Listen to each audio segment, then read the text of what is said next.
Já, góða kvöldið og velkomin á Frelsi TV í djúpköfun live. Hér mættur stórmeistarinn og djúpkafarinn, Mr. Guðjón Reynberg. Velkomin, meistari. Takk, sömuleiðis. Mr. Blue Moon, nei, Blue Flag. Já, fáninn minn. Ég þarf að færa hann. Ég var búinn að færa hann smá, ég þarf greinilega að færa hann meira. Þetta búið bara til svona hatt eins og það gera við ameríska fánan og rebelfánan. Þegar rétti liturinn verið komin. Já, einmitt. Þetta lífveldisliturinn. Já, það er ekki alveg búið að ná rétta tóninum. Nei, og þetta er að það er ekki til sko staðar fyrir hvítbláan, það er til staðar fyrir íslenska fánum, eða lýðveldisfánum. Já.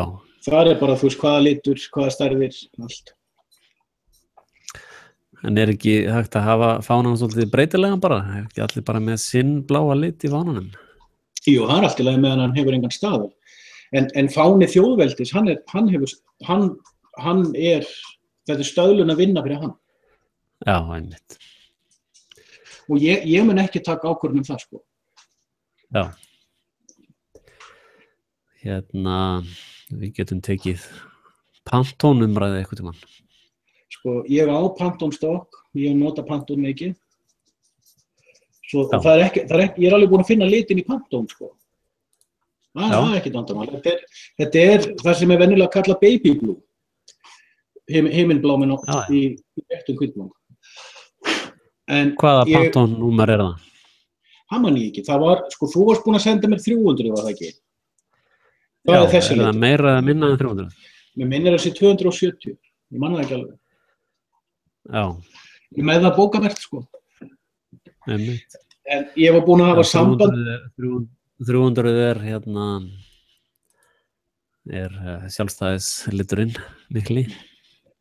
Ef þú ferð inn á sko vefsíðuna fánalögin, þá sérðu að það er ákveðið númer sem heitir Skót Dick. Já. Mér minnir það. Og ef þú ferð þar inn á .org, þá kemstu í samband við Dave sem heldur utan textílitina. Þetta er bara Pantone fyrir textíl. Og ég er búinn að skrifast á þann, ég hef eftir að svara honum aftur. Ég hef ekki haft svo mikinn tíma, ég er svo upptekinn við að bjarga heiminum. Og hvernig gengur svo vinna? 2 skref áfram og 3 aftur og bak. Já. Ég er bara farin að pródúsera cooking myndbönd með konunni minni. Já, ég er stór hrifinn.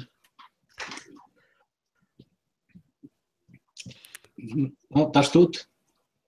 Já, það er svolítið, ég er náttúrulega á lélegu sambandi. Það er eitthvað smá lag. Já. Það er búið að vera lag á netinu mín í 2 daga, sko. Já, einmitt.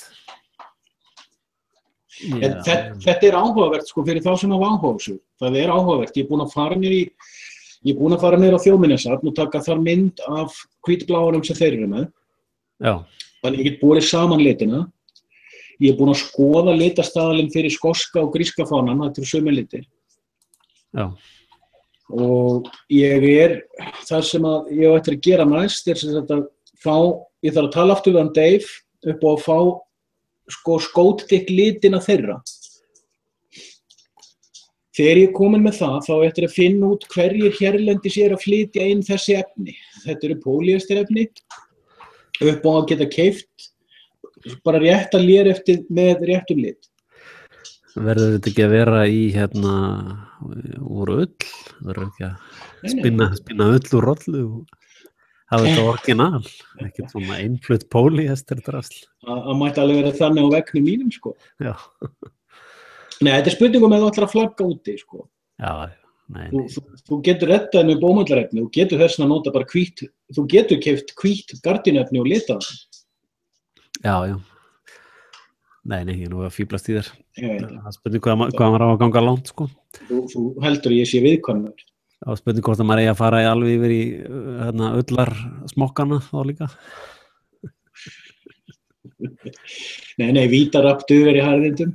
Já, einmitt. Og strekkja vel bara. Bara gera þetta. Áts. Bara, þig Kerling, þú vildir þetta. Nei! Hvaða nei er þetta? Er þetta já-neið eða nei-neið? Já, þú veist þú átt ekki að rappa hana einn, sko. Það er meirunaraðferð, sko, mátt ekki rugla þessu saman, sko. Erum við nokkuð live? Já, algjörlega. En það er bara hálfur hlustandi. Já, ok.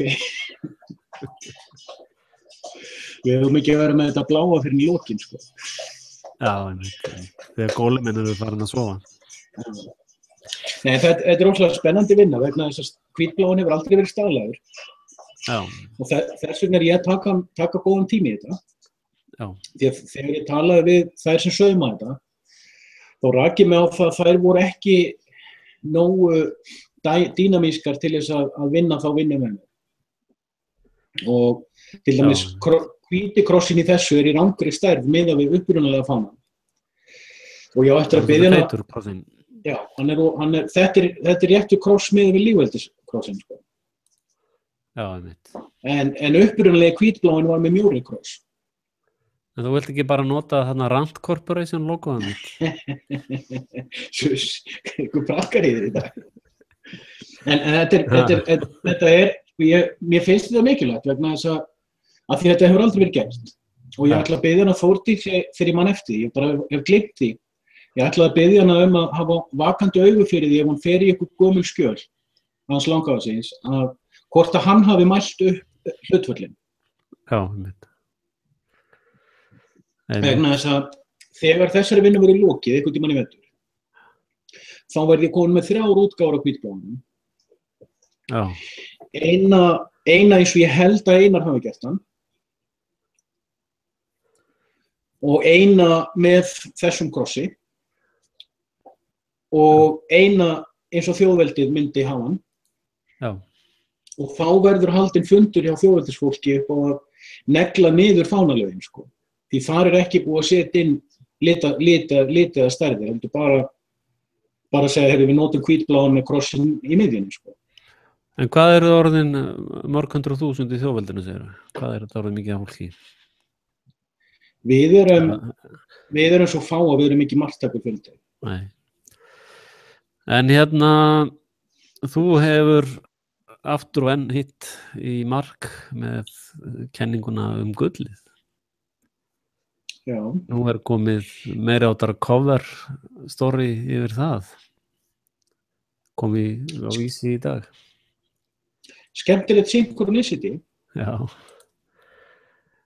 Það er greinilega þessir hlustendur sem er að hlusta á okkur, við vitum hvaðan þeir koma.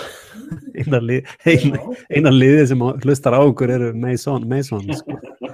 Og það er bara, það kemur bara eitt hlust, sko, því þeir eru í svo stórum sal, sko. Þeir eru bara í háskóla bíó og bara, gullið að koma fram líka, það er bara kjarnorku verið í geothermal verunum.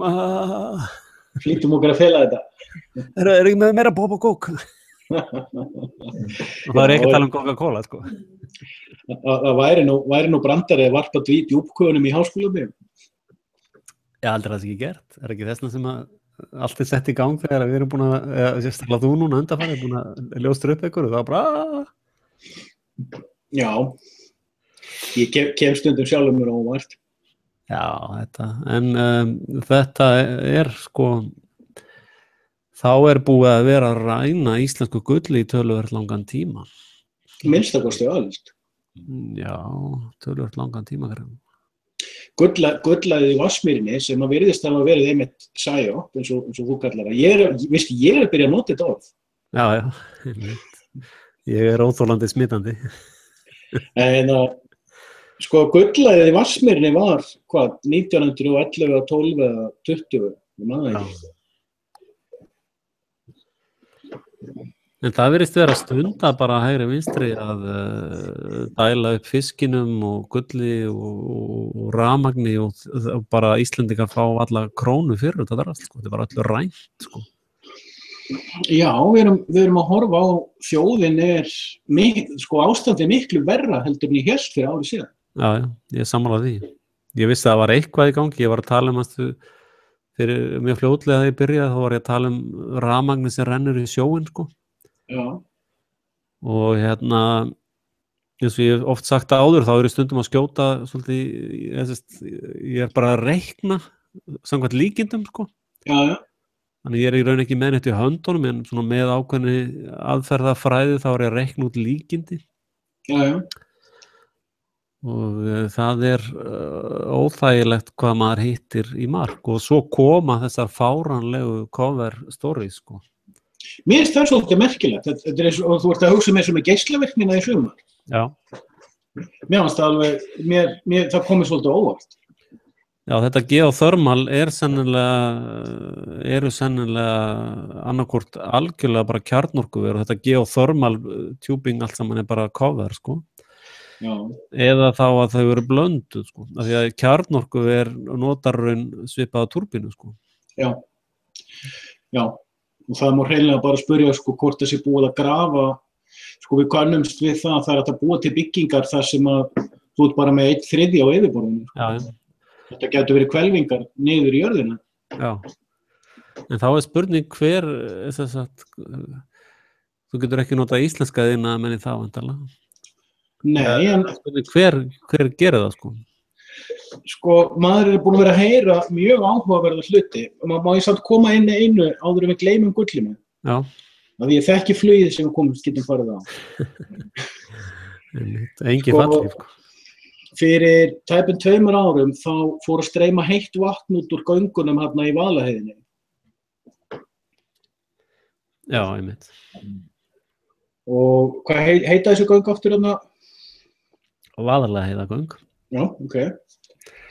Síðan bara fer að streyma meira og meira vatn og nú þeir hættir að tala hvort þessi heitt vatn, nú það bara kalt vatn, sko.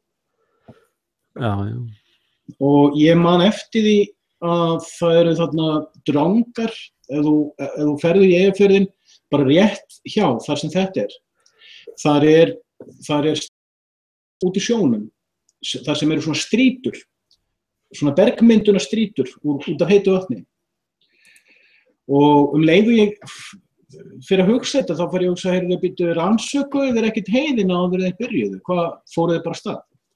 Og ég talaði nýlega við mann sem að vann marg ár í borun. Ég talaði að það væri til grjót, berg á Íslandi sem var í nógu hart fyrir malbikun. Já, einmitt. Ég hef þetta frá honum. Hann var í teymi sem fór ákveðin hring að leita að bergi. Þeir fóruðu eftir bergi, þá til að koma í nógu hart berg og þar var opnuð náma. Seinna var svo einhver pólitísk spilling sem lokaði námanni. Náman var alveg nógu hörð, alveg miklu meira það. Og þetta hef ég svo spurt fleiri úti sem að kinka bara kolli. Og þetta að því þeir vilja flytja inn bergi og það náttúrulega ykkur að græða því. En býttu nú hægur, þar sem þessi maður segir mér, við áttum gott spjall, hann sagði mér sögur af því þar sem voru að koma erlendir sérfræðingar úr olíuborunum til þess að vinna með borunargengjum hérna heima í að læra að lesa landið. Og læra að bora í landið og til dæmis mæla spennu í landinu og fleiri svona hluti og eins með drift. Þú ert búin að bora kílómetri niður ef þú ert kannski komin 200 metra til hliðar, þarna niðri. Alls konar svona hluti og hann fór til þess að benda mér á það væri alveg alþekkt ef það væri einhver hæð sem var í friðuð, þá færuðu bara kílómetri út fyrir hæðina, boruðu þar niður og svo undir hæðina. Já, einmitt. En það er, þú manst að þegar þeir boruðu til dæmis Kárahnjúka, þá skildu þeir einn jarðborun eftir niðri, sko. Þú voru að segja að borga sig ekki að taka hann upp, sko, það svarar ekki kostnaði og bara grófa hann niður, sko, segðu þeir. Þannig að það er í operation bor. Það er í gangi einhver maskína undir fótunum á þér. Já, sko, það er einmitt punkturinn, maður veit akkurat ekki neitt og eins og sögurnar sem þessi góði maður var að segja mér, hann var að segja mér sögur hlut, þú veist, fjölmiðlar, þú veist, maður veit ekkert hvað í gangi á landinu, nema fjölmiðlar segja manni. En nú aftur á Vaðlaheiðargöngunum, það sem ég fyrir að hugsa, heyrðu, þannig þeir að fara að bora göng í gegnum heilt fjall og ætlar að segja mér það að komið þeim á óvart að það sé vatnsæð inn í fjallinu? Ég þekki ekki þessa vinnu nógu vel, sko, en hérna... Ok, má ég koma með punkt í þetta, bara meðan ég svona æstur? Já. Annars fæ ég álættustreitur á, sko. Já. Þegar ég var að grúska svolítið í gullinu þarna í sumar, þá fór ég að skoða einhver dokumentarins og gullæðið í Alaska, þar voru þúsundir manna að leita gulli. Það voru risastór fyrirtæki að vinna það. Og í öllum tilfellum var minna hlutfall af gulli í jarðveginum heldur en hér. Og í minna magni, en samt borgaði sig að taka það upp. Og hvernig var það tekið upp? Með því að dæla vatni á jarðvegin og skólunum í gegnum skiljur. Hvað í gangi í Vaðlaheiðargöngunum? Nákvæmlega þetta. Hvað borin að gera þarna undir Kárahnjúkum? Það er mikið af gulli þarna. Það gull á Reykjanesinu. Þú veist, hvað í gangi? Og það líka hellingur að sko þessi göng sem voru gerði í Kárahnjúkum voru náttúrulega vatnstunnel, það til þess að taka vatn í gegn, sko. Já. Þannig að já, þetta merkilegt. En sko, hérna Eitt punktur, má ég að skjóta einum punkti því hann bara komið í hausinn á mig núna. Já. Þegar við var að tala það að Lagarfljótið væri orðið drulla. Já. Það virkar mjög lógist þegar þeir sagt frá því að því maður þekkir það breytingar á vatnsyfirborðum í tengslu við virkjanir geta skemmt árnar fyrir neðan. En ef ég hugsa út í bara það sem ég alveg upp við Andakílsárvirkjun, áin fyrir neðan í fínu lagi. Já. En það líka það svo erfitt að átta sig á því, sko, maður náttúrulega, ég reyndar var að ég breytti öllum vídeónum á Scandinavian Report í Entertainment og ég var að breyta á öllum Frelsi TV í Entertainment, sko. Akkurat. Af því að þessa pælingar okkar eru skemmtiatriði, eða þetta eru til skemmtunar og ég vil ekki, af því að sko þetta er náttúrulega rosa mikið bara líkindareikningur hjá okkur, sko. Ég hef ekki séð neitt taka gull en síðan það sem við höfum verið að segja með líkindareikningi, það koma alls konar staðfestingar mjög fljótlega á eftir. Það er óbáslega merkilegt. Mér finnst það, já.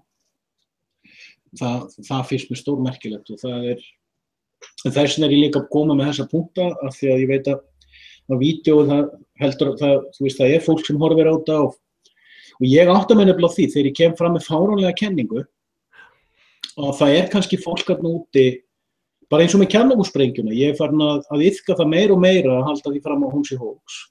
Já, ég er að fallast á það líka. En ég er tvísaga, ég er líka með önnur vídeó þar sem ég er að spá því að það verði nuclear holocaust. Ég veit að ég er tvísaga, sko. Ég er ekki samkvæmur sjálfum mér hana. Nei. En hérna, sko... Má ég koma eitt punkt þetta? Já. Okkur ég nefndi þetta, málið er að ég veit að þegar þú varpar fram fáránlegri kenningu, eða þú veist, þú virkar fáránlega ef enginn hefur sagt það áður. Ég er búinn að fá viðbröð utan á heimi við kenningunni minni að Hiroshima hafi verið hópsprengja. Og það var frá náungar sem segir, miðað við allt sem ég hef lesið mér til kjarnorkusprengjuna, þá finnst mér þessi kenning þín mjög raunhæf. Og ég verið að fá athugasemdir eins og Proppi er búinn að tala þetta hvora við mig og hann hefur minnt mig á að halda þessu vakandi, sko. Hann á þátt í þessari kenningu. Já, líka þú horfir á sko sveppinn. Já. Þetta lítur út eins og bara stór sprengja sem er sprengt hún í stálröri, sko. Já. Og skoti beint upp, sko. Já. Það er bara skrítið hvernig sveppurinn myndast, sko. Já, ég hef oft spáðið þetta, hvernig er þetta að búa til svona svepp. Og þess vegna er ég líka að segja, sko, við komum fram með einhverja kenningar, en það er fólk þarna úti sem fer svo að senda manni feedback, gefa manni punktana sem maður sér ekki. Já, sérstaklega í ensku myndböndunum. Það er mjög mikið í þeim ensku, sko. Og þá alltaf eins og ég gerði þarna vídeó fyrir nokkrum dögum þar sem ég sagði, mér er sama hvort að vera tekið afrit eða ekki. ég var ekki að biðja neitt að taka afrit, en ég sagði, ef einhver vill taka afrit, þá það í lagi mín vegna. Ef einhver vill endur upplóta, þá það í lagi mín vegna. Ég á engin afrit sjálfur. Og ég fekk e-mail daginn eftir, það var einn með reitdiska, hún tók afrit af öllu og einum bara. Já. Hún bara hent öllin og reitgeymslu. Já, ég baði það á tímabili líka. Ég nú voru svo rólegur núna. Sko, lykillinn að þessu starfi okkar líka að mæla aldrei með ofbeldi. Þeir geta eiginlega ekki, sko, það gildran sem þeir vilja alltaf leggja fyrir fólk og það til dæmis ýmsir predikarar, eins og Tony Blair kallaði þá. Nei, hann Cameron. Ýmsir predikarar eru sko plataðir í það að fara að tala ofbeldi, sko. Og þá ertu komin í allt aðra stöðu, sko. Ég fordæmi ofbeldi alltaf gegn öllum. Já, ég gleymi að taka það fram, en það nú tekið fram hér og þar, þú veist. En ég mætti vera duglegur að minnast á það rétt. En ég ætla að pröfa að séra hérna, bara sjá hvort það virkar aldrei neitt hérna. En hérna... Ég held að Cameron var í Blair með svona Mission Impossible grímu. Já. Hérna þessi núklear sveppir, þú sér það núna eða hvað á skjánum? Já, ég sé það á skjánum. Hvernig myndi berast saman, sko, hvað eru stærstu TNT-sprengjurnar stórar? Já, en þú sérð, sko, hérna sérðu mynd af sprengjunni, sko, eitthvað svona kúla. Hérna, sprengja springur jafnt í allar áttir, sko. Já. Þú þarft að stýra henni til þess að fara svona upp, sko. Þannig að þetta sirkusbomba, sko. En þessi bomba sprengt uppi og það sem alltaf hefur böggað mig við þessar myndir að ég sé ekki sprenginguna uppi. Ég sé bara eitthvað gerast í miðri. Nei, en þú getur náð þessu, sko, þú getur náð þessum effekt með röri. Þannig að þessar bombur hérna eru decoys, sko. Þessar ger ekki neitt. Þetta er þar sem þetta hefur verið sprengt og teknar myndir af því, þar bara staðsett, þar bara rör í jörðinni, sko, þannig svipað og eldflauga rörin, sko. Og hérna svona, það mín kenning, sko. Já. En hérna... Hvaða lykilorð notaðir til að leita? Bara nuclear bomb. Þannig að, já, Google sé búin að laga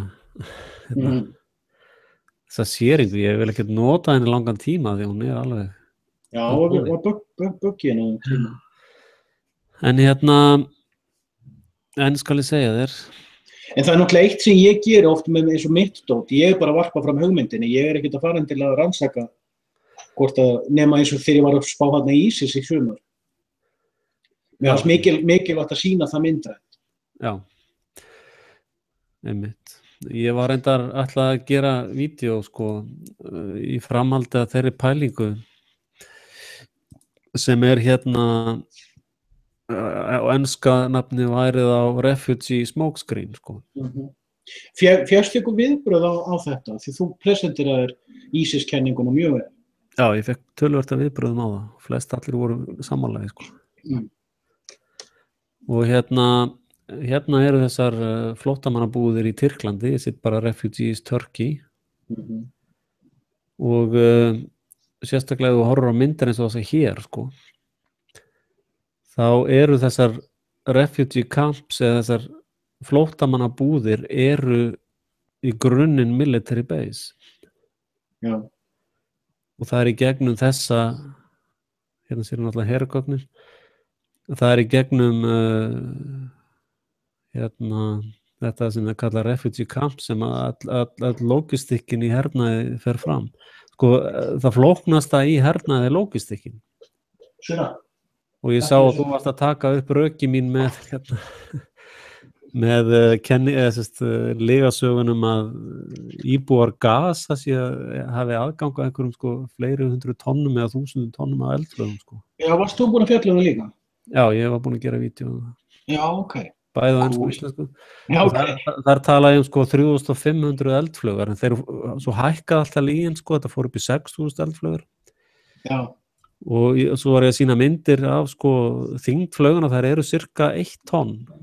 Það sem að drífa eitthvað til Ísrael sko. Það lendi ekki bara í eyðimarkinni. Þær eldflaugar eru 1 tonn að lágmarki. Sko þá eigum við eftir að tala um eldsneyti á það sko. Já, og pallinn sjálfan til að skjóta því og allt það. Ég meina, sérðu menn, eða það væri eldflauga árás á Reykjavík, heldur að menn myndi segja, já, þetta kemur örugglega frá Litla-Hrauni, sko. Já, þetta heldur ekki vatni, sko, því mun við betur sem að skoða það. Ég fór einmitt að hugsa um þetta eftir ég gerði vídeóið mitt, sko, maður var ekki eins og byrjaðar að tala um einmitt að smygla hlutunum inn, síðan setja þetta saman, og svo eldsneyti, því ég var ekki búin að hugsa út í skotpallinn. Já, þetta er Mission Impossible. Ég fekk komment frá einum, sko, sem er palestínumaður, ég gefið svo út fyrir það. Bara, you bloody idiot. Og svo kom hann með einhverja lýsingu á, sko, these are all homemade missiles, that's why they don't work. Já, þetta er bara hérna, SodaStream. En þetta er svona í annað skipti þriðja skipti í sumar sem ég að fá alvöru svona haturskomment á ensku myndböndum mín og hinum tveimur eyddi ég bara óvart, ég stöð svo eftir, nei það var 1 áður, það var bara 1. Ég eyddi því bara alveg óvart, þú veist, það var nú bara því ég sagði að ég vil ekki hafa svona. En svo fattaði ég eftir og heyrði neila, látt þetta vera. Þú ert að vera ánægður með að fá svona hól. Já, ég læt öll komment standa hjá mér, bæði, veist, og ef það fer í spamfilterinn, ég opnaði allt, ég hleypi öllu í gegn, sko. Sko, mér finnst ekki að menn geti gagnrýnt ritskoðun og ritskoða allt sitt svo alveg bara eins og anskotin sko. Já, eins og sumir gatekeeperar Íslands. Já, ég að sammála því. Ég hef alltaf verið með þennan filter sko, ef þú ert með eitthvað dónaskap þar sem að þú ert að nota helvitis astni sem rök, það finnst mér bara svo heimskulegt að og ég eyddi því bara út af því. Já. En leiði á búin að því þá gat ég ekki endurheimta og myndi mig á að ég myndi ekki gera þessi mistök aftur. Já, byrju, það kemur strax aftur. Byrju bara rólur. Já, ég hef verið merkilega látin í friði. Ég hef miklu meira fengið í ákvæðar athugasemdir. Já, ég hef fengið út af Oregon shooting. Það sé sérstaklega út af þessum shooting hoaxum sem ég fæ tröllin, sko. Já. Og fekk sömu skilaboðin á ensku og íslensku bara Google Translate, sko. Já, ok. Þannig að það er... Þú ert náttúrulega búin að fara í gegnum nokkra af þessum skiljum. Ég að byrja að fá svona fyrst núna, sko. Já. En ég bara að passa mig, sko, að því að sko á maður ekki einhvern veginn að sýna mjög sjúku fólki eitthvað svona kærleika, það ekki? Var ekki eitthvað kall að tala um það hérna? Jú, það víst, sko. Eitthvað kall sem að setti kvæðið sitt í kross, eða var ekki hann? Man bara bregður svo mikið þegar fólk opinberar það að hafa ekkert heilabú. Já, þetta eru líka bara róbótar, þetta er ekki fólk, þetta eru bara alagóriur í tölvunum, sko. Og svo var það nú, ég man ekki, það var eitthvað íslenskt vídeó sem ég gerði nýlega, það sem að ég held að bara mjög nýlegt vídeó á íslensku, þar sem ég var eitthvað að hugsa upp á þetta og ranta bara svona eins og ég var að gera oft í fyrra. Ég fór aðeins í huganum yfir nokkur af mínum svona samsæriskenningum eða tilgátum sem að, sko, af því ég ekki að leitast við að búa til samsæriskenningar. Og veist, mikið af þessum íslensku samsæriskenningum sem að ég komið fram með hafa bara komið óvart. Og ég bara hendi þeim fram og sagði, pikkar þetta ykkur kannski. En þú, já, einmitt. Já. Svo var ég hann að gera þetta vídeó og ég fór eitthvað að segja, já, ég nú komið fram með kenningar og svo fór ég refiðast upp 1 og 2 og 3 og ég allt í fattaði að ég hef gert alveg helling að þeim. og þá allt í einu slóða í hausinn á mér hversu mikið af Íslendingum eru lepjandi upp erlend samsæri alveg til hægri og vinstri en hafa engan áhuga á íslenskum alvöru samsæri. Og það held ég að sé heilaþvottur, það held ég að sé dáleiðslega. Það er oft, það er reyndar ákveðin sálfræði líka, það er erfitt að, það er auðvelt að gagnrýna rusla á hálendinu en erfitt að taka til heim í stofu, sko. Já, ég meina, þú meinar að ef Alex Jones fær að tala gull á Íslandi, þá myndi allir taka það. Já, og svo náttúrulega eins og með greiðsluverkfalli mitt, það var ekkert, þegar einhver erlendur fótboltamaður talaði þá var þetta bara, frábær hugmynd hjá honum. Já. En ég veit ekki, ég er eiginlega farin að vorkenna fólki miklu meira. Og það sem ég er farin að vorkenna fólki, og þetta er verra hérna úti, sko. Að mörgu leyti er þetta verra hér, en ég sé bara hópa fólki í ofboðslegri vanlíðan út af ofbeldis ástandi sem það er í. Sem það hefur verið beitt sjálft frá blautu barnsbeini og sem það er að beita allt sitt umhverfi og sína nánustu, sko. Og þannig að ég er eiginlega svolítið meira að komast á þann stað núna hreinlega ég kenni brjóstum fólk, sko. Já. Og meiri segja kontrólerarnir, sko, flott hjá ykkur, ég fullt af gulli og drasli og skít, sko, en ég menna, þú veist. Ég veit alveg nákvæmlega hvað þú átt við. Ég hef farið í gegnum svona sjálfur. Ég á það til að fara úr og í með það. Nei, ég hef ekki, sko, það minnst alltaf að eiga pening og minnst alltaf að fólk efnist og allt slíkt, sko, en mér finnst að þetta er svo, veist, þetta er svo fólk sem að finnst alltaf að vera í einhverjum svona íþróttum en vinna með svindli, sko. Já. Þú veist, fyrir mér er það absolutt einskis virði, sko. Mér finnst það bara, þú veist, hallærislegt, sko. Eða, veist, mér finnst það er einskis virði fyrir mig, en fyrir sumum er það alls lífsins virði. Og það verðist nú vera staðurinn sem að þessir. Þetta fólk lítur á svindli sem part af keppninu, sko. Já, já. Það einhvern veginn hefur tapað hvað hétt það í gamla daga, heiður eða Já, heiður. Já. Heilindi. Já, það hefur tapað svona Mútast út. Já, það hefur tapað svona sjálfum sér eiginlega. Og eins og bókin góða segir, hvað stóð að manninn eignast allan heiminn ef hann tapar því sem ekki til.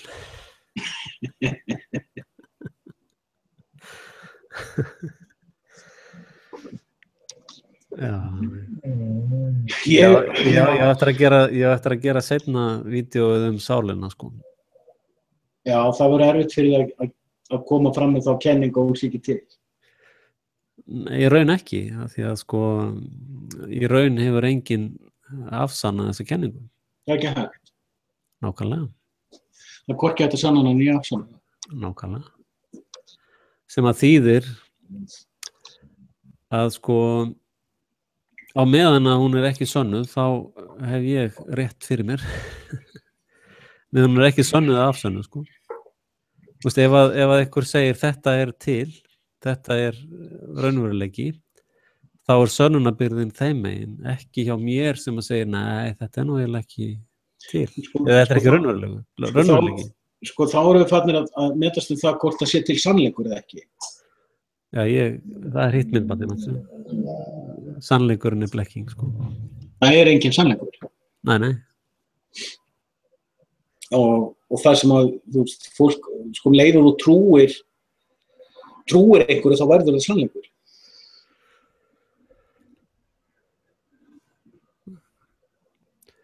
Já, sko, það er bara til eitt sem heitir raunveruleiki. Og hvað er það? Já, ég meina, akkur þarftu 2 orði við sama hlutin, það er nú yfirleitt eitthvað spúki og það er 2 orði við sama, ég meina, akkur þarftu raunveruleika og sannleika. Það er nú bara semantics, á ensku það reality. Já, reality and truth, sko. Og truth, það sem fólk nefnilega áttar sig ekki á með orðið sannleika að sannleikurinn abstrakt hugtak. Já, eins og sko, þetta raun sama greining hjá mér og þessi greining byggir á sömu starffræði formúlu og mannréttindi blekking.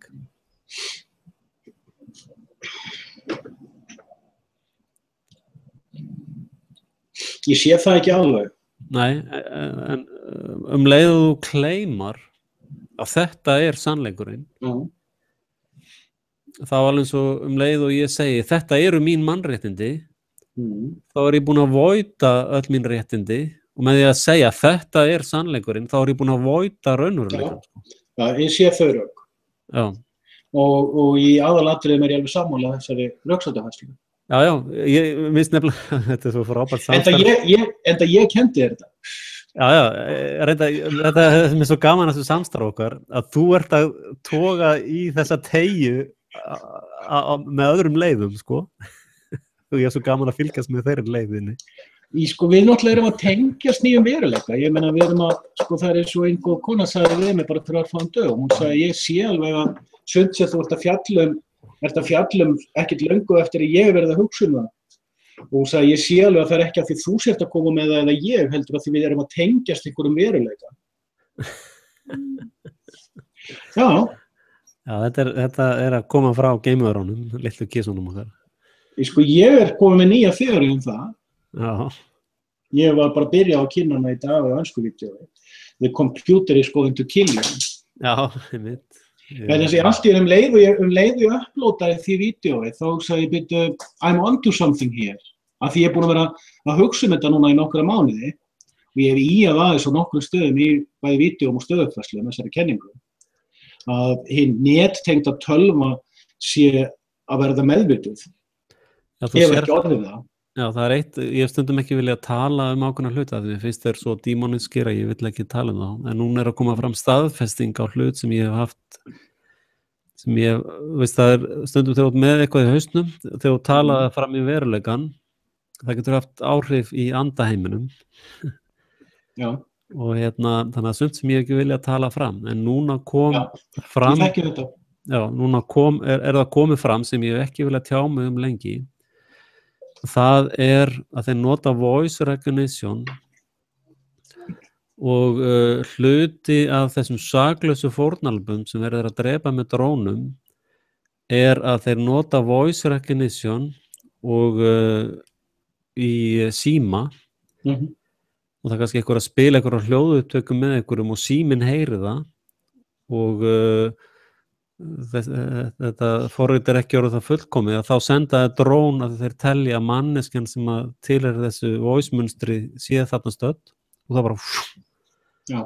Og þá síminn miðunartækið sko. Þetta mjög góð pæling. Þetta komið fram núna sko. Já, þetta mjög, já, ég veit það. Ég hef ekki tengt þessa punkta, mér finnst þeir frábærir. Ég áttir að nota þetta. Já, en þetta þýðir þá líka það að sko þeir að fara að automata þetta sko. Já, ef þú fellur inn í einhverja svona hugsun eða þeir pikka eitthvað upp á netinu þá situr tölvaðin bara á kill-listan sko. Já. Það bara beint í drónin og þaðan það kemur aldrei nálægt því sko. Smellpassar. Já. Og ég ætti að nota þetta án þess að vitna í Axel sagði. Verður það góð. En það sko, já, ég er búin að vera að hugsa þetta síðan í vor að hið nettengda tölvukerfi sé orðið conscious. Ég veit að Alex Jones hefur verið að minnast á þessu hluti líka. Ég sá það í einhverju rátti hjá honum í vor. Ég hef ekkert hort á hann síðan í vor, sko, en ég sá hann í einhverju samtali við einhvern minnast á svipaða hugmynd. Þannig ég veit að við erum ekkert fyrstir að velta þessu fyrir okkur, sko. Nei. En það sko, ég held reyndar að þetta ennþá stýrt af mannfólki, sko. Ég ekki sannfærður það að tölvan sé komið með conscious, sko. Sko, það eru til mismunandi levels af consciousnessi, bara alveg eins og þegar þú ert í dream state, þá líkaminn og verund conscious, en hún ekki consciously conscious. Og þú getur, það sem ég var að velta fyrir mér í þessu vídeo sem ég var að gera í dag, og ég gerði þetta vídeo því ég hugsaði, ég er búin að minnast á þetta hér og þar, en ég hef alltaf talað þetta sem network computer is conscious, og fólk fattar ekki þessa setningu. Nei. Svo ég hugsaði, ég ætla að prófa að setja þetta bara í stutt vídeo til að útskýra þetta aðeins, sjá hvort það pikkar þetta eitthvað upp. Af því að fólk, sko, ég hef tekið eftir því í sumar að þegar ég tala einhvern hluti eins og consciousness, og líka þegar ég er að ræða við fólk almennt, að hugtakið consciousness fólki svo abstrakt að það tengir ekki við þetta hugtak. Það ekki nema þeir sem eru búin að vera að grúska mikið í jungsalafræði sem að tengja við þetta hugtak, eða djúpt í Freud. Já, hvernig skýrgreinir þú consciousness til dæmis? Ég geri það í rauninni ekki. Fyrir mér consciousness eins og on-off switchin á tölvunni, sko. Það ákveðis líkingur, sko. Mér finnst ekki, sko, consciousness fyrir mér ekki endilega, sko, ég á mörkum við að líta á þessi sannleika og ég ekkert endilega vissum í kæri mig að leyfa því að vera sannleika. Já, en við getum tekið þetta frá, til dæmis, hérna, þetta, allt hægt í dag, en þetta ákjara meðvindalösa mann fyrir nauðgun til dæmis? Veist hvernig meðvindalösa maður fram í nauðgun? Hvernig var aftur bíómyndir með Tom Cruise, Minority Report? Já, því, en svona, ég var þess að skauti inn að allt nú hægt í dag, sko, en svona, ef við höldum okkur í... Ég meina, þeir að byrja með Minority Report, það að byrja. Já, og svo náttúrulega þetta DNA-hóks allt saman og það svo mikið af hóksum í gangi, vírushóksið, það ekki til neitt sem heitir vírus. Það ekki til neitt sem heitir DNA. Þetta axelskynning. Ég ekki búin að kveita fyrir þetta. Nei. Og ég mínar ástæður fyrir því. En sko, ok, tökum tölvuna. Því þú sagði, sko, tölvan þarf ennþá menn til að operata sig. Ég held nefnilega hún þurfi þess ekki lengur. Já, hún þarf menn til þess að vera ekki að flikkara on-off switchinum, sko. Já, ég átta mig á því, sko, en við þurfum að hugsa þetta í svolítið breiðara samhengi. Já. Hver stjórnar tölvukerfunum í kjarnorkuverunum? Já, sko... Ok, einfaldra dæmi. Ef þú flýgur breiðþotu, hversu mikið ert þú að stjórna breiðþotunni? Já, en sko, þetta snýst þá bara það hver með switchin, sko. Hver getur kveikt og slökkt á tölvunni, sko. Basically held ég að í flestum tilfellum þessum tölvur eru farnar að vera þáttakendur í stjórnkerfum. Þar séu mennsku operatornir meira í svo gömlu tölvararnir. Já, en samt, sko, þú getur alltaf slökkt á tölvu. Ég hef ekki kynst tölvu ennþá sem þú getur ekki slökkt á, til dæmis. Nei, sko, þannig ert þú að tala borðtölvu. Nei, líka iðnaðartölvu. Ég hef líka kynst iðnaðartölvu. Já, hvernig iðnaðartölvu? Eru þetta margar gerðir að iðnaðartölvum? Ok, sko, ég er ekki að segja að það hafi rátt fyrir þér. Það er ekki það sem ég er að segja. Ég er að segja að það geta verið stærri kerfi sem eru orðin það umfangsmikið eða orðin það flókin að við getum ekki leyft okkur að slökkva þeim. Og þegar ég segi við, þá ég ekki við mig og Axel. Já, ég átta mig á því. En það er bara það sama og þegar að tölvan þín krassar, þá færðu létt taugafall, sko, öll gögnin þín ónýtt og þú ert að fara í próf eftir korter og allt þetta, sko. Já. En þú lifir það alveg af, þú fær bara smá áfall og þarft að... Já, hversu mikið af fólki skilur það nú ekki mjög vel? Ég var með tölvubúð, þannig að maður fekk fólk mitt korter fyrir próf með tölvuna bara fór alltaf blessu, sko. Og yfirleitt, og líka þegar ég var náttúrulega í skólanum, kerfisstjóri í skólanum. Já. En það svo merkilegt, sko, ef þú tapar öllum gögnum, þá ertu ótrúlega fljót að skrifa aftur og vinna upp aftur það sem þú varst með. Ég hef lent í því að tapa gögnum, já, ég er búin að fara í gegnum mér hann eld. En svo er ég komin á þann stað í dag, ég meina, ég er búin að vera að nota tölvu á hverjum degi síðan sumarið 93, vorið 93. Já. Ég hef sagt að fyrir mann sem skrifar mikið, ég hef veitt alveg mánuðum í það að vélrita upp gamlar pappírsglósur frá því áður en ég fór að skrifa á tölvu. Já. Og svo fyrir 10 árum síðan þá átti ég sko margra vikna og einhversalega mánaða vinnur bara í ritvinnsluskjölum sem ég hefði hent inn í tölvuna, vélritað upp og myndum sem ég hefði teiknað upp og nýtt bara í tölvunni. Já. Þetta allt horfið. Ég er búin að eyða þessu öllu. Já, ég reyndar sko byrjaði tölvu 1980. En sko ég var bara við að ég hefur alveg búin að gangi gegnum það að tapa mikilvægum gögnum. Já. En ég held að sko þegar ef þessi kerfi hrynja það ekkert þannig disaster, sko. Já, og það bara rosalega mikið óþægindum, sko. Já. Ég er búin að vera að velta fyrir mér, sko. Hérna, það svolítið merkilegt að vera í Svíþjóð sérstaklega. Svíþjóð sannlega eitt mest þjóðfélagsverkfræðaða land í heimi, sko. Ég er búin að vera að velta fyrir mér þetta með varginn, eða það úlfar hérna í skóginum. Ég þarf eiginlega að fara í korter sko út á Sunnu og Sölku. Já, ég get heldur ekki verið mjög lengi í dag því ég er í vinnufasa. En hérna, það sem ég var að tala að sko þeir hafa vendað hérna svona varg sem þeir kalla. Já. Sem hefur alltaf verið haldið ákveðið niðri. Og og menn skilja ekkert í því, af hverju er verið að vernda þetta, veist, þetta stórhættulegt og kemur það inn í byggðu og fer að skaða fólk og fleira slíkt, sko.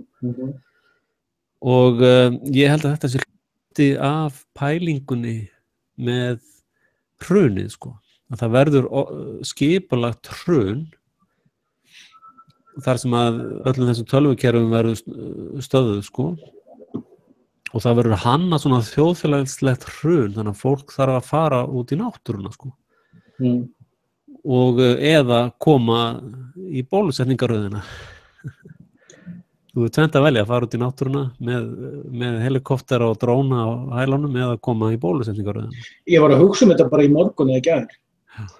Ekki þetta, ekki á þennan hátt. Nei.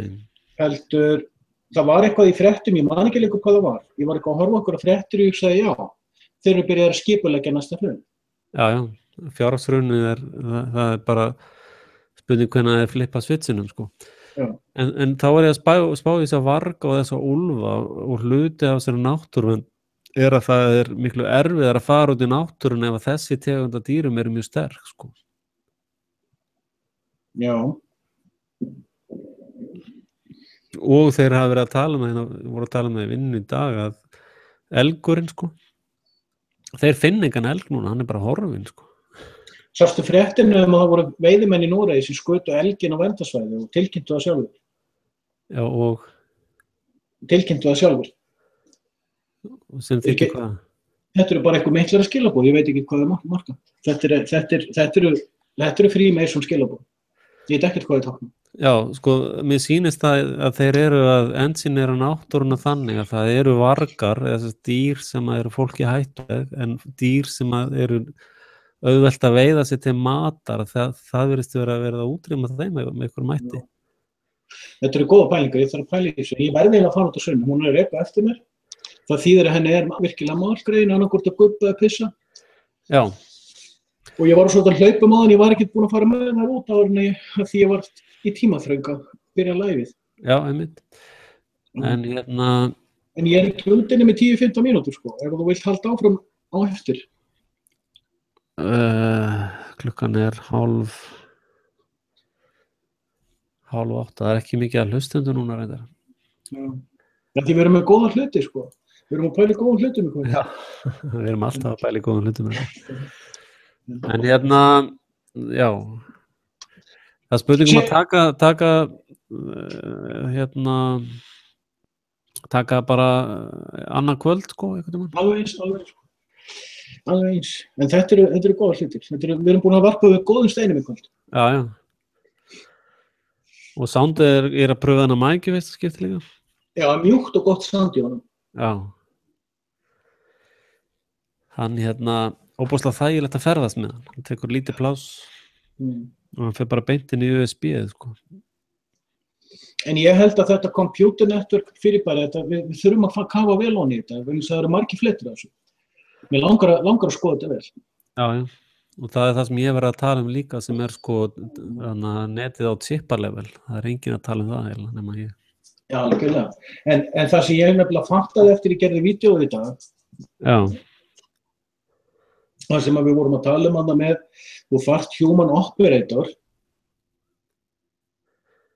Já, þeir munu fara að reyna að kippa því út, sko. Já, sko, þetta er spurning brainwashing.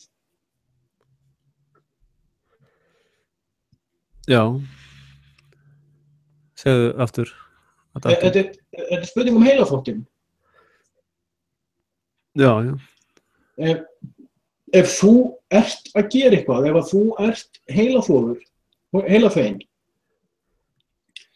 og þú trúir því að, sko, manstu þetta myndinni hérna sem fólk var með svona demant í hendinni? Nei. Þetta var mynd með, ég man ekki hvað leikunum, ef demanturinn fór að blikka, þá ættir að fara í gegnum ákveðna hurð fyrir recycling. Já. Ef þú trúir því að þú sett starfsmaður fyrir recyclingverið og þeir sem hafa blikkandi demant eigi að fara að inn, og þú trúir þeim sannleika, þá skiptir engu máli hvort demanturinn er bilaður eða ekki, þú ytir fólki að neina og þetta var gerð heil bíómyndum, þetta var snilldar með bíómynd. Þú séð núna þetta með svarta punktinn skilaboða skjóður? Nei, ég hef ekki séð það, sko. Það er í gangi núna, sko. Það er psyop, absolutt psyop. En punkturinn og ég þarf að gera annar vídeó, ég hugsaði bara eftir ég gerði vídeó í morgun, það bara þessi dagur er búin að vera svo skrítinn með bara búin að vera upptekinn að leið ég fattaði the computer consciousness bara eins, nei, ég orðaði þetta öðruvísi. Leið ég hendi frá mér þessu vídeó í dag, því ég var bara að segja frá hlutum sem ég er búin að vera að tala um í allt sumar. Þá fattaði ég allt í einu að allt þetta awakening dæmi sem er í gangi, og búið að vera í gangi núna 3-4-5 ár, er allt saman hjá fólki sem að eyðir miklum tíma í tölvunni. Já. Það gæti verið brainwash. Það gæti verið. Og ég er mjög ánægður núna bara með sjálfa mig. Ég er búin að vera að neita því heilt ár að segja að fólk sé að vakna. Ég er búin að vera að tala mikið um að fólk þurfa að afdáleiðast. En við erum onto something með það. Já, það er hárrétt. Og líka þetta þegar þeir byrja að tala um truth movement. Þetta er rant movement. Ég get sagt þér það þegar ég fór hérna niður í bæja og útrétta og gera hluti. Ég hugsaði, þegar ég var ennþá að hugsa um þetta, ég hugsaði, heyrðu, það er bara hreinlega spurning hvort að ég þurfi ekki að slökkva á netinu hjá mér 20 tími sólarhring. Jú, en það er eitt sem að við reyndar báðir gerum, að við hugsum mjög mikið veru utan netið eða tölvudótið, sko. Reyndar. Og ég veit alveg þegar að ég er að hugsa, sko, ég finn alveg forritið í hausnum sem er að fara í gegnum hluti, sko. Já. Og en hins vegar held ég að, sko, tölva er ennþá tól, eins og hamar eða hnífur eða eitthvað. Og ég held að það sé rétt greining hjá þér að það hefur verið að nota tölvuna sem heilaþvottar verkfæri á mjög nýjan hátt, sko. Já. Spurningin er mannshugurinn að gera það eða tölvuvitundin sjálf? Ég held að tölvunar sé ennþá verkfæri, sko. Ég hef haldið það fram að deginum í dag. Vídeóið sem ég gerði í morgun var algjör uppvakning fyrir mig. þó að ég væri ekki að tala neitt nýtt, ég er búin að vera að tala alla þættina í því áður, bara leiði ég hendi þessu frá mér, ég sagði bara fuck me. Já. En það var bara engin hjúkkan á það. En ég held að ég reyndar eins og þeir hafa alltaf sagt að fela hluti í plain sight hefur verið besta leiðin fyrir þá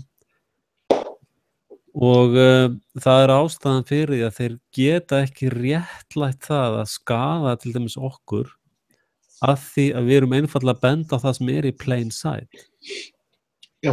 Þeir hafa og þeir eru ef að það er eitt sem að veldi Satans hefur þó alltaf haldið sig við að þeir halda sig í sínum strúktúr að ef að þeir brjóta strúktúr til dæmis ef að við varum að njósna eða fara einhverstaðar á bak við eitthvað svoleiðis þá er allt annað dæmi í gangi við erum bara að tala það sem er í plain sight. Já.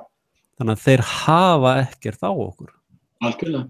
Absolutely ekkert og ég held nefnilega leið og þegar fólk fer að gera eitthvað meira en að tala það sem er í plain sight eða fara fyrir að gera hluti og beita ofbeldi eða tala fyrir ofbeldi að þá geta það neglt fólk en ef þeir negla fólk eins og okkur til dæmis sem boðum frið og erum bara að lýsa því sem að þeir stilla út í plain sight þá eru þeir að brjóta sitt eigið veldi þeir vita það líka að það fara að berjast gegn okkur eða eyða gögnunum okkar eða eitthvað slíkt það er besta auglýsing sem við fáum. Ja, það er validating á því sem við höfum sagt og þar með allir þeir sem muna hvað við höfum talað þeir fara að tala það. Já. Þannig að þeir vita það alveg Já, en svo líka eins og hann Íbrahim hefur sagt að það sem að síónistar eru svo hræddir við að deyja það er djöfulega lífið þeirra. Hann var að segja mjög góð nýleg viðtöl eftir með honum það sem var að segja það sem við kristnir og múslimar eigum sameiginlegt að við erum ekki hræddir við að deyja ef að þú dregur þessa hópa út á vígvöllina þá er það berjast við fólk sem hefur engan ótta við það að deyja En hins vegar þetta lið sem að NATO er að nota allt sem að mála eða bara launaskrá Já. Og eru í sjálfum sér ekkert að plana neitt að drepast Þeir eru bara í vinnunni Já. Þannig að leið og fyrir að ef það kemur her á móti þeim með fólki sem er ekki hrætt við að deyja og means business þá er þessi málaleiðar horfnir bara á einni nóttu Svo líka annað, sá sem hefur sterka trú hann hefur bara takmarkaðan, hann hefur þú finnur þetta bara sjálfur þegar fólk reyna að draga þig út í debate, þú nennir því kannski 5 eða 10 mínútur svo ertu farin. Já. Vegna þess að þú ert búin að segja það sem þú hefur að segja. Þú veist hver sannleikurinn er, þú þarft ekki að debate hann. Raunveruleikinn. Ég er sannleikurinn, vegurinn og lífið. Ég er raunveruleikinn, leiðin og lífið. Þannig sem ég sagði þetta. Ég er sá sem ég er. En ég er ekki það sem ég er. En Íbrahim var að gefa fólki ráð, hann sagði ef þið viljið vera réttu megin í þessu stríði sem er að koma þá eða að flytja til Rússlands. Já, hann er mikið hrifinn af því. Var hann að gera nýtt? Það voru 2 viðtöl við hann. Hvar?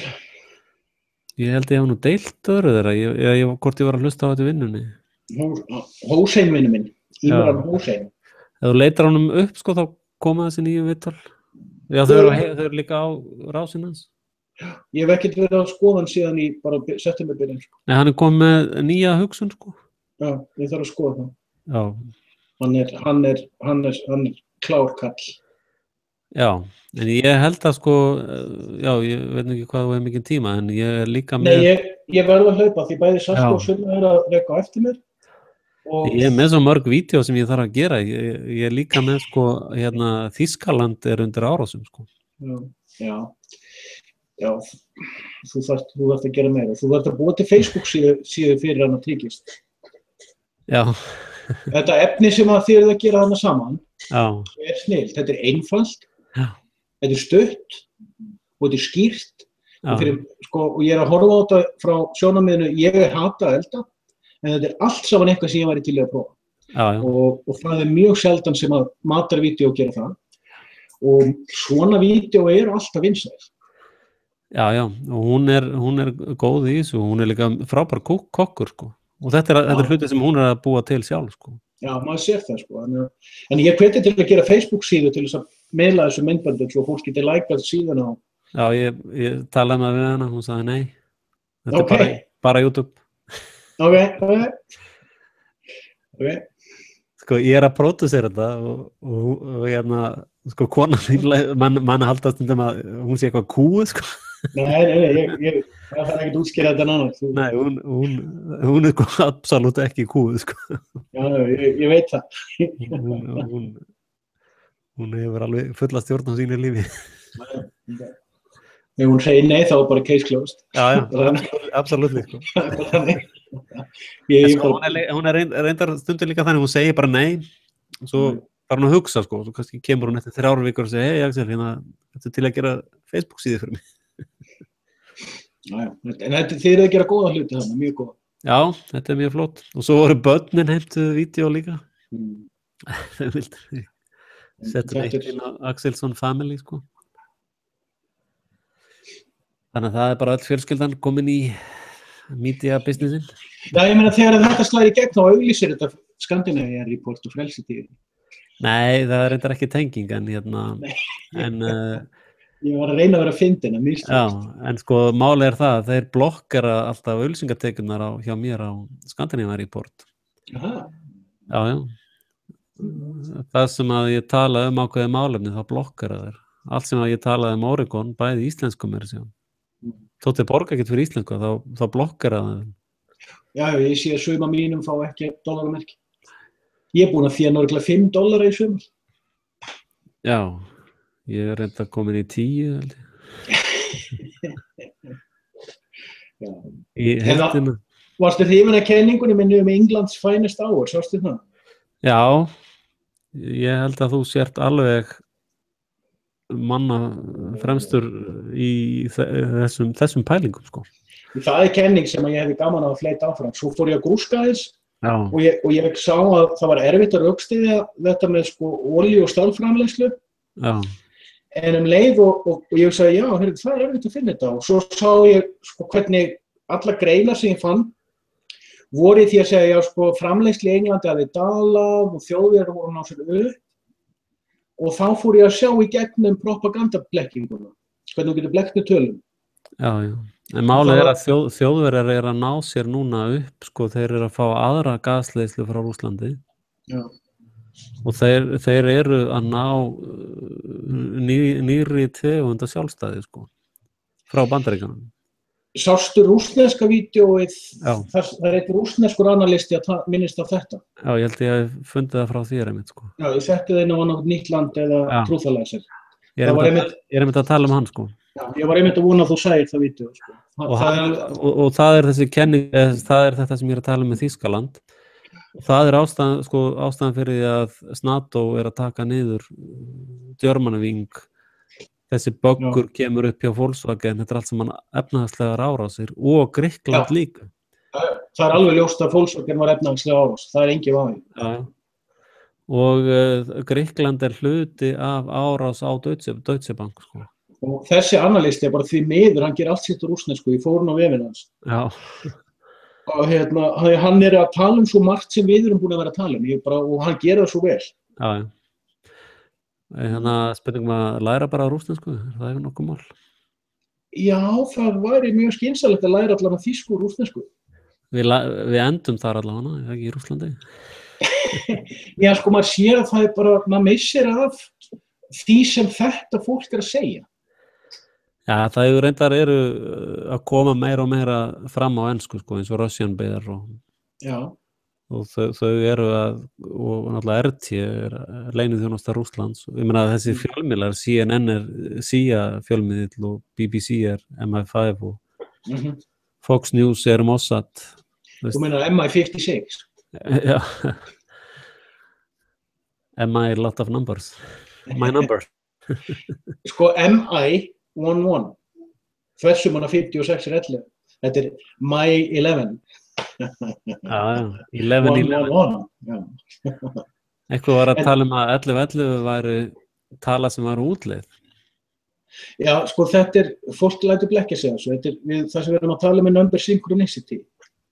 Þú lítur kannski þrisvar á klukkuna yfir daginn, hún var 13:14, svo var hún allt í 18:18 og svo var hún allt í 20:21 eða eitthvað.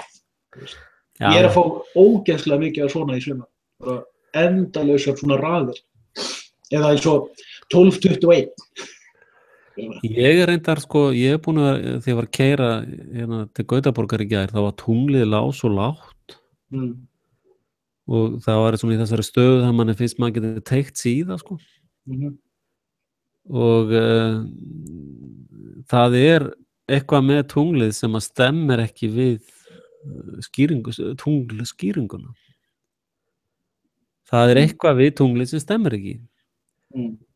Og ef að tunglið hóks eða, veist, eitthvað svo leiðist, þá var ég að velta fyrir mig hvað það sem stýrir flóð og fjöru sko. Hvað ef það lygi eða sé tunglið sem gerir það. Tunglið sé eitthvað sem að sveiflast bara. Það nýbýru. Nei. Þessi mynd sem við erum með af veruleikanum, jörðinni, það sem kallum jörð, svo off sko, og sólin og tunglið gjörsamlega off. I don't know, no comment. Nei, ég held að tunglið sé skildara Hindelberg heldur en stjörnu. Það eina sem ég veit það sem fyrir utan lofthvelfinguna sem hægt að fljúga uppi, eins hátt og hægt að fljúga, allt sem fyrir utan þá hæð veit ég bara það sem ég trúi. Það það eina sem við erum sammála þarna. Já, nei, ég hef nefnilega enga kenningu. Nei, ég veit það. Ég bara veit ekki, ég bara að skoða. I know. Me too. En með flötujörðina, ég veit það ekki.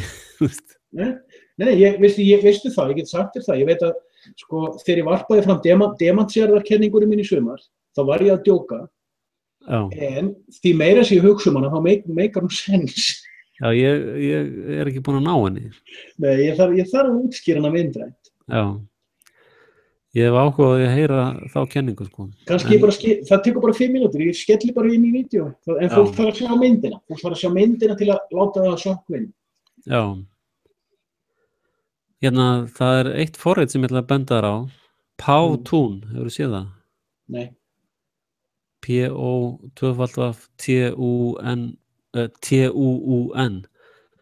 Powtoon eins og cartoon. Það svona mjög aðgengilegt forrit til þess að gera svona animationir og stöf.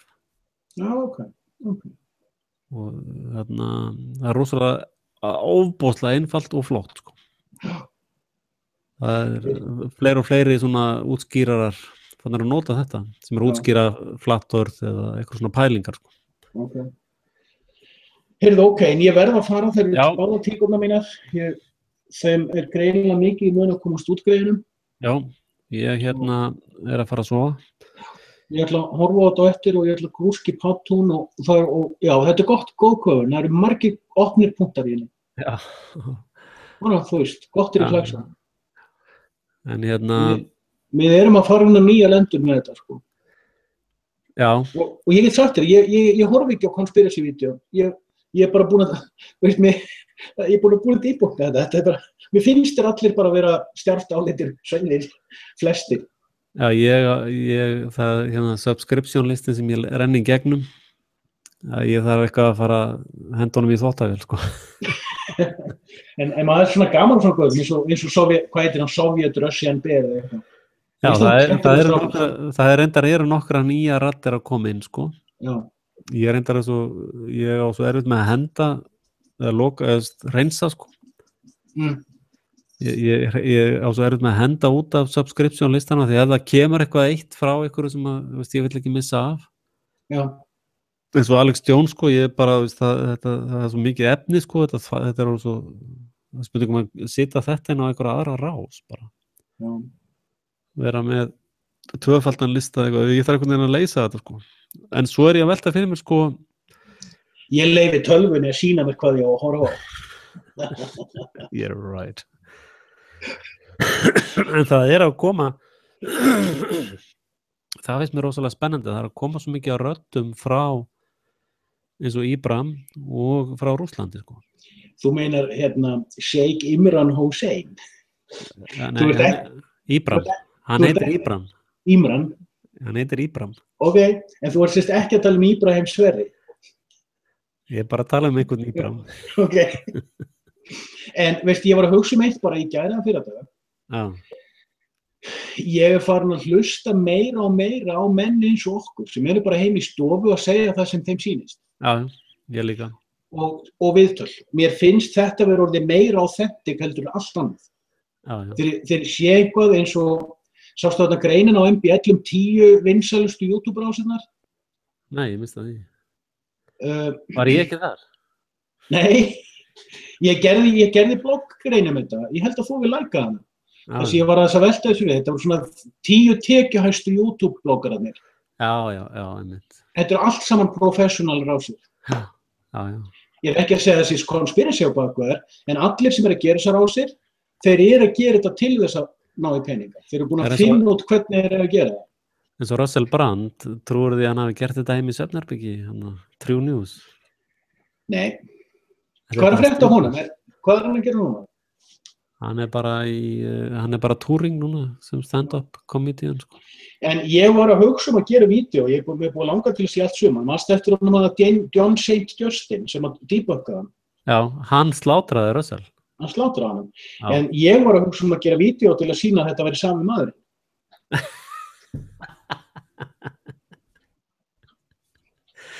Ok. Ég sé doppelganger tenging á milli þeirra. Og hann horfði á það aftur. Og er hann á Ladyboy? Þú var að tróða því inn, sko. Litaðu hárið, skoðaðu hreiminn, skoðaðu orðtökin, skoðaðu hljóðáherslunar og hægðu á Russell Brand og hraðaðu John St. Justin og þú finnur nákvæmlega að þetta eru týpuri. John St. Justin. Þú ætti að vera eins og Stephen King eða Carpenter, það er alltaf eitthvað svona theme sem er í öllu og þitt theme er að allir eru Ladyboy, sko. John St. Justin og Russell Brand er sama fíguran. Hvort sem þeir eru mennskir eða ekki, veit ég ekki. Og býtu. Og það hafa ekkert að gera með Fabian, þetta er allt Masonic. Gaurinn, það var íslensk kona sem benti mér á þetta í vor. Ég var byrjaður að hugsa svipað, en það var íslensk kona, ég man ekki hver það var, sem benti mér á að stundum tækju meitlararnir, unga menn sem ættu að verða númer hjá þeim og sendu þá í svona projekt eins og John St. Justin er í. Já. Sendu þá, sem sagt, á einhvern heimsluta þar sem þeir átt að gera svipaða hluti og þeir eru að gera. Meðan þeir væri í þjálfun. Og Robin Sharma er gott dæmi um þetta. Já. Hann skrifaði bók sitt ferðalag sem kom honum á korti. Nú er allt krúið komið. En nú verð ég að fara. Hlustendur allir komnir. En hérna segir Stebbi að við þurfum að taka þegar við erum með djúpgóðum. Hvað þýðir það að taka? I don't know. Hann verður bara útsetningastöðu. Hann fylgist með öllu sem við erum að gera. Já. Bara að fara að pródúsera þetta. Hérna, Steffi, þú ert að kenna okkur að taka þá og gerum við það. En ég þarf líka að fara að halla mér. En þetta var rosa mikið af góðum punktum. Já. Og sem betur þurftu þú að fara, þannig að ég hef ekki 3 tíma, sko. Já, en bara, tíkunar verða, þær hafa forgang, blessu dýr. Já, það kom rosalega vel upp að það voru tímamörk. En já, ég veit ekki alveg hvernig vikan verður, sko. Já, ég bara hér í komunum mínum og meðan að meiklararnir ger ekki aðsúð að mér Þeir geta það ekki, þú ert ekki að gera neitt nema að tala það sem í plain sight. Þeir hafa ekkert á þig. Ef að þeir snerta eða koma nálægt þér, þá eru búin að brjóta, þá eru þeir búin að brjóta, sem þeir geta ekki brotið. Þá hreinur þeirra eigin veldi, sko. Herðu, félagi, ég þakka þér fyrir kvöld og ég þakka hlustendur, þið verður bara að hlusta á endur út eða spila þetta upp aftur. Já, við tökum bara kvöðum fljótlega aftur. Já, og þessi tímasetning náttúrulega, ég í vinnu og það er bara fullt í gangi, sko, og ég fastur í prótesjónum helgar. Já, ég meina, þú veist, það bara dagurinn hjá mér þannig, ég var bara nýkomin inn þegar tíminn, þegar kvöðinu byrja, var af því að við höfum tíma, og þannig að ég þarf að þurfa, þú veist, dýrin ganga fyrir hjá mér, sko. Já, nefnitt. Herru félagi, ég held að taka, þá setja ég nöfnið þeirra bara inn, sko. Það kalla þeirra að taka. Þeir verða bara að vera á vaktinni, blessaði drengirnir. Já, þeir getur ekki bara að sé það aftur, en þessi tími var afbrigðilegur, sko. Ég meina, ef þú hlustar á strákana, þá byrjaður að segja, þið ekki vera á sama tíma á fótboltinn. Já, það er þetta rugg sem er ekki keypt, en það er enda gaman að fá það, sko, live, af því þeir eru oft með input, sko. Já, ég er ekki fíblast, þeir vita það líka. Já. Þeir stríða mér nú, skepnunar. Þetta er orðið svona þétt krú, sko, í kringum okkur. Þetta er hann svona sértrúasöfnuður. Ég verði að dýpa með það. Spurning hvort við förum ekki að reyna að snabba okkur smá sóknargjöld og svona. Þú mátt sjá það. Ég er bara í samtölum og safna skeggi og fer bara á mig hvítan kyrtil. Já, ég skal senda það hvíta kragan hérna.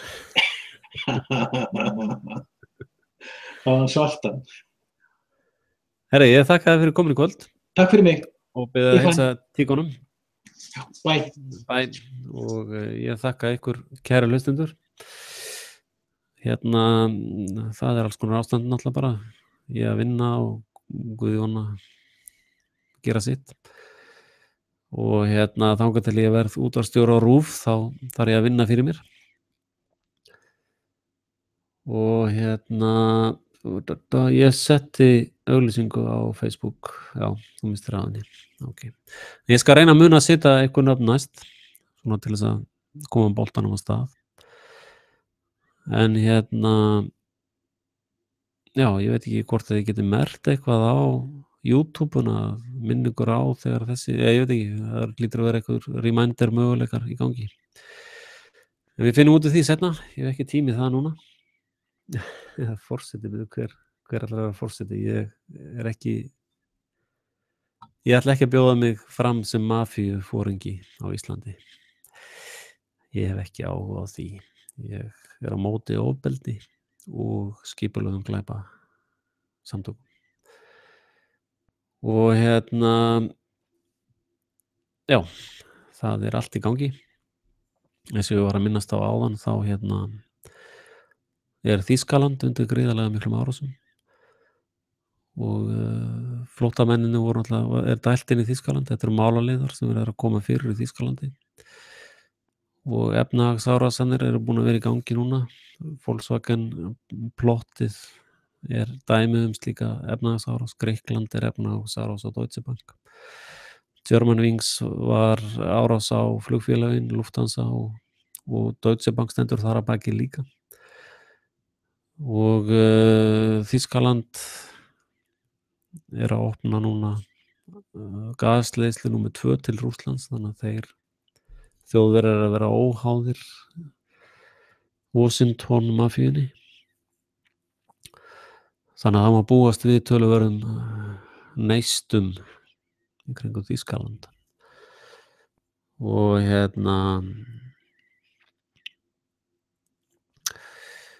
ætla að gera vídeo um það reyndar. Spurning hvort ég geri ennst vídeo um það. Og já, Don Axel mitt.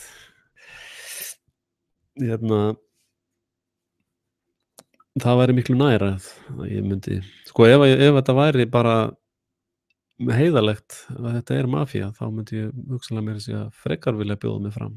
bara í mafíu. Þá allavega ekkert neitt svona subbulegt við það, þá vita menn bara hvað í gangi. En þessi valdstjórnarmafía eru nokkuð konar leynisamtök. En það erfitt að hafa djúpköfun þegar að hinn kafarinn farinn. Og ég ætla að reyna að gera önnur vídeó í vikunni eða reyna að fá smá tíma helgina þegar konan ekki að gera cooking videos. Þið getið kíkt á rásina hennar, Tíkist Cooking Channel. Og þakka ykkur fyrir komuna. Verið sæl, góða nótt.